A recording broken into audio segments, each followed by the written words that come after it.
Kakapasok lang, good news, Pres Marcos, kamay na bakal sa Kongreso, FPRRD, kumpirmado, Speaker, pinalitan mo. Aba, ito matinding mamagat dito. So, etong balitang ito ay nagmula kay Pinas News Insider. Ayan, syempre, ito ang inyong lingkod na si BT na magbibigay na reaksyon at komento sa mga balitang ating napapanood. No, yung mga nasasagap-sagap natin gaya nito, di ba? So, wag na natin pagtagalin at sabay-sabay nating panoorin ang laman ng video na hatid sa atin ni Pinas News Insider at bibigyan natin ng reaksyon. Pasok! Ito ang balita ngayon. Viral ngayon sa mundo ng social media. Ang di umano'y balitang dating Pangulong Rodrigo Duterte posibleng tumakbo bilang senador o kongresista at maging House Speaker sa halalan 2025. Pero bago ang lahat, kung bago ka pa lamang sa aming channel, please huwag kalimutang mag-subscribe at i-click ang notification bell para mas maging updated ka palalo sa lahat pa ng bagong video na i-upload namin. At eto na nga mga kababayan, hindi lingid sa ating kaalaman ang ginagawang investigasyon ngayon ng ICC sa anti-drug war ng dating administrasyong Duterte at ang di umano'y nangyayaring tensyon sa pagitan ng Duterte Camp at Speaker Martin Romualdez na pinsang buo ni Pangulong Bongbong Marcos. At ngayon sa bagong taon na tila lumalapit na ang halalan sa 2025 ay posible di umanong tumakbo ito bilang senador o kongresista at maging House Speaker si dating Pangulong Rodrigo Duterte. Ito'y ayon sa political strategist na si Malote Kia. Dahil ayon sa kanya, posible di umanong tumakbo si dating Pangulong Rodrigo Duterte sa susunod na halalan bilang senador o hindi naman kaya isang party list representative, at kung sakaling matuloy ito, maaari itong mailuklok bilang House Speaker na sa ngayon ay posisyon ni Speaker Martin Romualdez. Dagdag pa nito, inaasahan na rin ang pagsulpot ng mga oposisyon ngayong 2024, lalo na't nalalapit ng muli ang 2025 midterm national and local election. Gaano kaya ito katotoo mga kababayan? Gayon paman, marami sa ating mga kababayan, lalo na mga Duterte supporter, ang nagbigay ng kanilang pagsang-ayon at pagsuporta kung sakaling tatakbo ang dating Pangulong Duterte. Ayon pa sa kanila, syempre, ito muna ako ha. Si FPRRD, alam naman natin yan, dapat syempre sa edad ni FPRRD ay magpapahinga na si FPRRD. Dapat pa-relax-relax na lang siya sa Davao, papasyal-pasyal. Kasi alam naman natin ng politika, di ba masyadong nakaka-stress yan. No? Pero sa ayaw hindi sa naiisip ni FPRRD is kailangan niyang pumasok eh. No? Parang kinakailangan kasi sa nangyayari. Yung nangyayaring ito, yung nagtutulak sa kanya para pumasok sa politika, imbis na magpahinga siya. Kung tutuusin, achieve na siya at nakuha niya na yung achievement niya eh. Bilang presidente, nandun na eh. No, pero syempre, nandun pa rin ang gustong maglingkod sa bayan. Pero pwede na maglingkod si FPRRD sa bayan nang kahit wala sa politika. Pero ito talaga.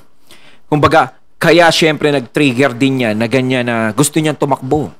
No? Kung nasa isip man niya yung pagtakbo is dahil nga sa nangyari, lalong-lalo na sa ginagawa sa pamilya nila, sa mga Duterte, sa mga anak niya, at lalong-lalo na sa kanya, syempre, mas kung nandoon siya, mas mavo-voice out niya. No, yung gusto niyang gawin, gusto niyang sabihin. Lalong-lalo na kung nandoon siya sa Kongreso. Ano kaya ang magiging reaksyon ng Kongreso kung sakasakaling manalo si FPRRD congressman? Alam naman natin na napakaraming kontra kay FPRRD sa Kongreso. Yun ang hinihintay ko eh. Kasi sigurado kapag tumakbong congressman si FPRRD, mananalo yan eh. Kasi sa Senado, medyo walang thrill. Dahil wala naman siyang kalaban dun eh. Wala naman siyang Sa Congress talaga, dun may thrill. Ano ang gagawin ng mga congressman na ayaw sa kanya, sa mga Duterte at yung mga nagsusulong ng kung ano-ano para tanggalin ng Duterte rito? Di ba? Ano kaya ang magiging reaksyon nila kapag nakasama nila sa Kongreso si FPRRD? At lalo-lalo na kung totoo yan ang magiging speaker. Nakaw! balita yan. Sana nga tumakbo si Tatay Digong para mapalitan na yung tambalos-los na kung umasta ay parang presidente. Mas maganda talaga sa FPRRD ang namumuno sa Kongreso para mawalis na lahat ng kurap dyan sa loob ng Kongreso. Grabe na talaga ang pamamalabis na mga namumuno dyan. Sana makonsensya naman sila. Kawawa talaga ang taong bayan pag magtatagal pa sila dyan sa pwesto. Kaya mahal na Pangulong Marcos, ikaw ang binuto namin. Sana dinggin mo ang panawagan ng maraming Pilipino na sana ay mapalitan na yang si Tamba at ipalit na lamang si FPRRD para sa ikabubuti ng lahat at para maubos na lahat ng kurap na opisyal dyan sa Kamara na mga ganid sa kapangyarihan. Pag si former President Duterte ang maging House Speaker dyan sa Kongreso ay siguradong walis lahat ng mga kurap dyan na sariling interes lang ang iniisip, hindi ang kapakanan ng taong bayan. Kaya walisin ang dapat walisin, mahal na Pangulong BBM. Huwag ka pong magdadalawang isip na i-appoint agad si FPPRD sa Kongreso dahil kailangan ng kamay na bakal dyan. Si Mananawa sila sa mura ni FPRRD dyan. RD lang ang karapat dapat dyan dahil siya lang talagang tunay na may malasakit sa bayan. Yes. Kabahan na lahat ng kurap dyan sa Kongreso. Lahat ng makakalibang grupo paniguradong wawalisin yan ni FPRRD. Pag siya na ang naging speaker dyan, mabuti talaga ang dapat matanggal ang dapat matanggal dahil walang takas lahat kay FPRRD na may na bakal magbabalik na din sa gobyerno. Kaya tambalos-los, umanda ka na, paniguradong kabahan ka na pag nandyan na si FPRRD. Para sa akin, sa nangyaring ito, ngayon ay mas lalong bumabangon ang imahe ni Tatay Digong at ni BP Sara. At sa tulad ko, para sa akin ay kailangan pa si Tatay Digong ng sambayan ng Pilipino. Kung ako lang ang tatanungin ay hindi ako magdadalawang isip na ibotong muli ang mag-amang Duterte. Unquote. Ano kaya kung maging congressman si FPRRD tapos si Pulong maging senador, si VP Sara maging presidente? Wala nang kalusot-lusot. Hindi sigurado yan. Kawawa talaga dyan yung mga gumagawa ng paraang ibagsak sila. Yung mga tao na sakim sa kapangyarihan, yun ang kawawa dyan Sigurado yan. Ayun, So, tignan natin itong SWS survey, for the top national officials and their net satisfaction rating. And, ayan po, So, si President Ferdinand R. Marcos got 47% satisfaction rating. VP Sara Duterte got 61%, which is very good. Next. Well, if you can't beat them, join them. My kids play a lot of video games, especially doing. Next is Juan Miguel Zubiri with 44%, which is good. And Ferdinand Martin Romualdez with 28%. So, moderate. Parang alak lang drink moderately. Diba? So, kita-kita naman natin, kahit anong gawin yung paninira, ay okay, Okay naman. Ang basahin natin. House Speaker Martin Romualdez says he will find a way to make the Philippine Health Insurance Corp or PhilHealth cover at least half the bill incurred by Filipinos in private hospitals. Gagawa ng paraan. Romualdez wants PhilHealth to shoulder 50% of payward bills. Okay. It's good. Maganda Sana, diba, mangyari, para sa mga kababayan nating Pilipino. Pero di ba parang dapat ang magsasabi niyan at mag-i-initiate niyan at magko-command niyan, di ba, ay si President BBM?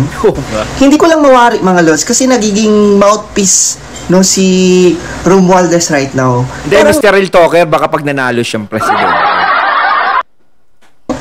Kay Romualdez natin mauunang malaman ang mga plano ng pamahalaan like this, di ba? And entitled ba ang isang Speaker of the House, di ba, na magbida-bida at mag-announce ng mga ganito? Kung tutusin, ang daming naging Speaker of the House, may mga Speaker of the House, di ba? May mga dumaan pala. Pero hindi naman ganitong nagpapa-expose masyado. Kung ano yung ginagawa ng presidente is parang yun ang nagiging trabaho niya. Diba? Kasi speaker ka, doon ka lang dapat sa Congress nagtatrabaho, ganyan, yun lang ang pinaka ano mo eh. Yung trabaho ng presidente is hindi mo na kumbaga saklaw yan, di ba, mga katunay? Ang nangyayari is parang nasasaklaw nga ni speaker yung trabaho ni PBBM na dapat si PBBM ang mag-a-announce sa mga Filipino na yung tungkol dyan sa mga ganyang klaseng plano. Pero kung nauunahan na siya agad ni speaker. Di ba? Parang, kumbaga parang, ano eh, lagi siyang lumalabas sa scene. Kailangan, ako na lang i-front mo. The front man, di ba? Ayun ang tawag. Kasi iba tawag sa tambalos-los. Kung baga tawag na lang sa akin, tawagin kitang the front man.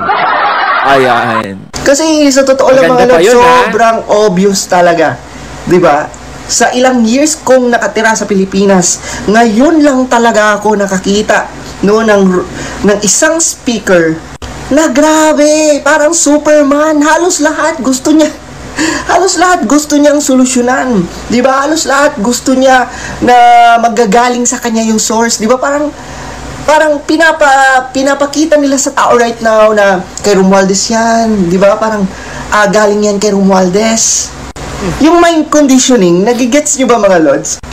Kasi napapansin ko right now, parang hindi nagpa-function ng maayos ngayon. 'Di ba? Yung iba't ibang agency. Bakit kamo? O imagine niyo, yung mga ayuda, yung mga pamimigay, di ba dapat DSWD yan?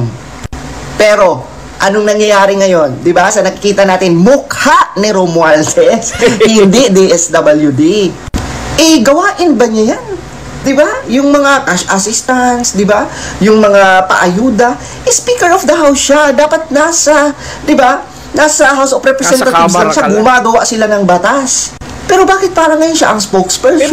Malay natin, baka ayaw niya talagang maging speaker. Baka naman sinasabi niya na si PBBM, ayokong maging speaker. Dito pa ako nilagay. Sabi ni PBBM sa kanya, hindi diyan ka kasi wala tayong speaker. Hindi, gusto ko maging volunteer. Gusto ko tumulong. Alam mo, ganun, no? Diba? Sana nilagay na lang ni PBBM si speaker sa DSWD. Hindi ko gusto mo talagang tumulong ng tumulong, yung napipicture ka sa kakatulong. Dapat doon ka na lang nagpalagay sa DSWD, hindi na sa Speaker of the House. Diba? Kasi wala namang Speaker of the House na tumatrabaho ng ganyan eh. Trabaho yan ng DSWD kung sakasakaling gusto mong tumulong. Sila yung gumagawa niyan. At saka kung nilalagay mo yung mga pangalan mo doon sa itinutulong, hindi naman maganda yung gano'n. Diba? Ay, kung gusto mong tumulong, sana doon ka sa DSWD, sabihin mo, DSWD, and yung pangalan mo, gano'n, ilagay mo. Hindi, kasi speaker. Diba? Nahuhuli kasi ng mga Filipino kung ano talaga yung ginagawa mo, sir. Diba? Kumbaga, nalalaman agad nila. Kasi yung mga ganyan klase, is gas-gas na. Kumbaga, nagawa na ni Lenny yun eh. No, nagawa na. Kumbaga, may motibo kasi yung ganyan. Mas masarap tumulong nung kusa na hindi na ipinamumukha sa kanilang tumutulong. Tumutulong ka, 'di ba? Mas maganda yung kahit na hindi kanila nare-recognize sa pangalan pero nakikita nila at nararamdaman yung tulong mo. Kasi hindi tanga ang mga Pilipino. Matalino na yan at lalo na ngayon, hindi na ngayon kayang bobohe ng mga Pilipino kasi lahat ng balita na didinig na nila sa iba't ibang klaseng platform. Hindi katulad dati sa television lang nakikita. Kami. Ngayon, alam na nila lahat na nangyayari sa panahon ngayon. Kaya ang isip ng Pilipino ngayon is advanced na ng mga tao. Alam na nila kung ano yung nangyayari sa bansa. Alam na nila kung sino yung mga gumagawa ng hindi maganda sa gobyerno. At alam nila kung sino yung gumagawa ng maganda. So kahit hindi mo ilagay yung pangalan mo dyan, kung talagang gusto ka nilang ma-recognize at kung nararamdaman talaga nila yung pagtulong na ginagawa mo, is mamahalin ka nila. Magiging malapit sila sa iyo. Ganun lang yun. Spokesperson, siya ang tig-deliver, di ba? Siya ang di ba? Parang lahat na lang, no? Lahat na lang talaga gustong gawin nitong si Romualdez. Nagpapasalamat po kami sa ating pong Pangulong Bongbong Marcos sa kanyang pahayag po kahapon na kinakailangan na po natin buksan ang ating ekonomiya sa pamamagitan ng pag-amyenda ng ating saligang batas upang sa ganon, mas maraming foreign direct investments po ang pumasok sa ating bansa para makapaglikha ng maayos at kalidad na trabaho para sa bawat Pilipino. Matagal na po namin ito ipinaglalaban sa Kongreso sa pamamagitan ng aming pong Speaker Martin Romualdez. Kaya po ang aking pakiusap sa ating mga kasamahan na senador, bilisan naman po natin ang ating trabaho. Sayang na sayang po ang oras at naiiwan na po ang Pilipinas. Kaya muli sa ating pong Tinira pa yung Senado. Pangulong Bongbong Marcos, maraming Uy, mga senador daw, no? Kukupad-kupad kayo. Grabe mga lods, no? Sa panahon lang na to, no? Nakikita mong nagbabanggaan ang Senado at saka Kongreso. Pansin nyo mga lods. At sa panahon lang na to, di ba?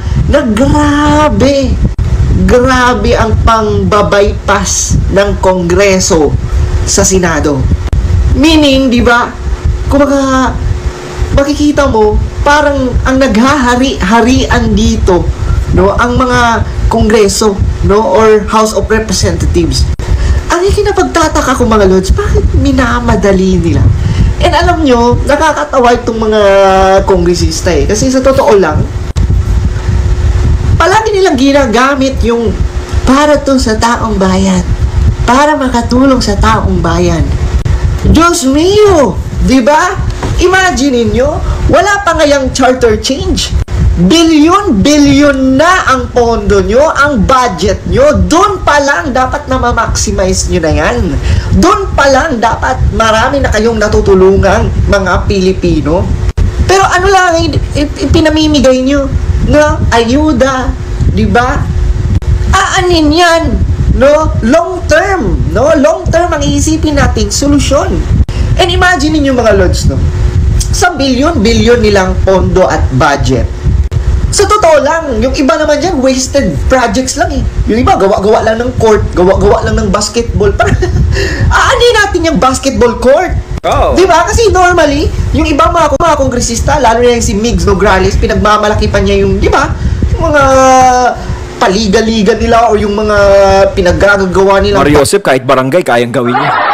Mas maganda yung magagandang proyekto at yung mga tulong talaga na makakatulong sa mga tao. 'Di ba? Kung gusto nilang tumulong, no?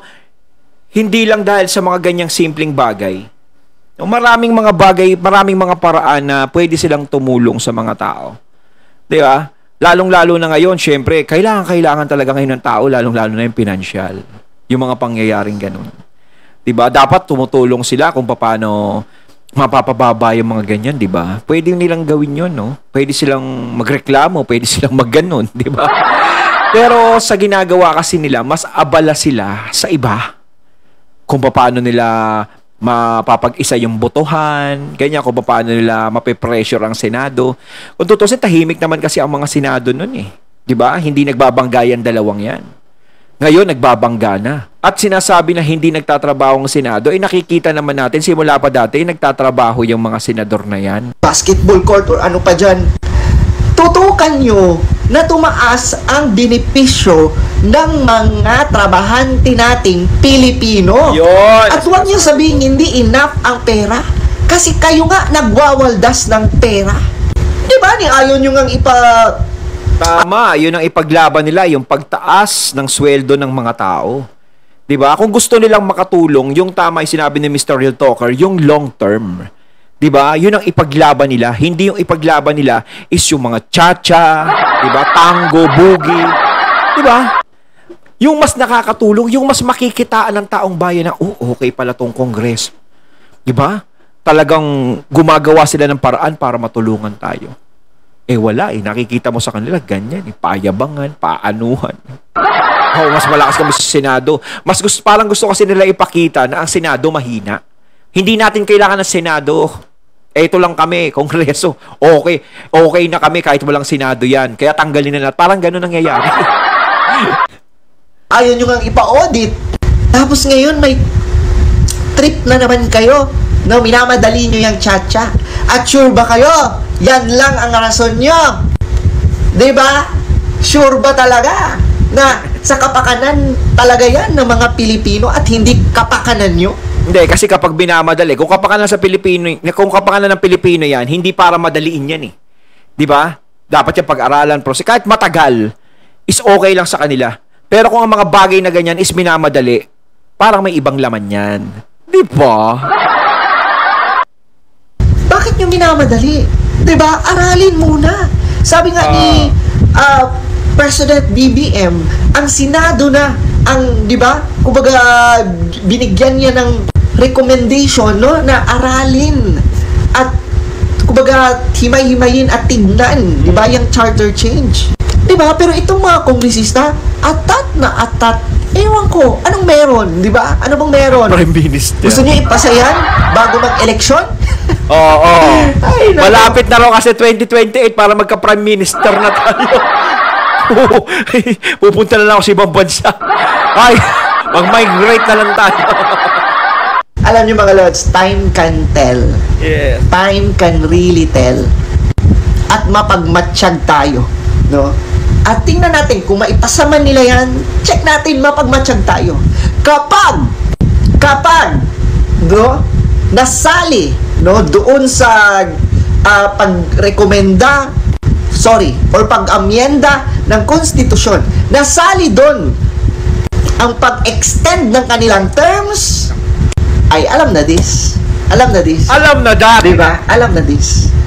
From the start, ang gusto talaga nilang goal dyan, diba, ay manatili sila sa pwesto, patagalin ang kanilang termino. Kasi sa totoo lang mga lods, yung ibang mga kongresista, lalo na yung mga bumaliktad kay Tatay Digong, delikado na yan makabalik, sa totoo lang. Diba?